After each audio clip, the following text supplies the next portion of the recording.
For decades, the laws that make migration a criminal offense have helped fuel mass incarceration and family separation in the United States. Today, we have more agents and technology deployed to secure our southern border than at any time in our history. Prosecutions for entry and reentry violations currently account for more than half of all federal prosecutions. But how did we get here?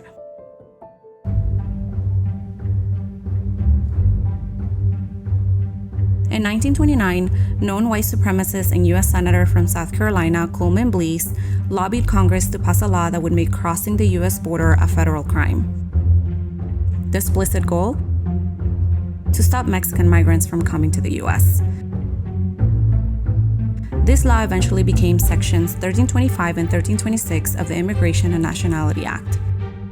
And while deportation still happened, the changes in law were not widely enforced. Businesses across the U.S. relied heavily on immigration labor and continued to do so after the law passed.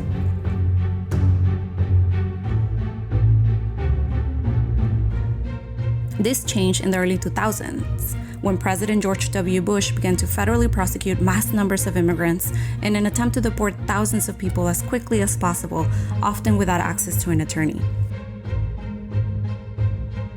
This trend then continued under President Obama and President Trump. In 2018, then-President Trump used Section 1325 to separate children from their parents at the U.S.-Mexico border.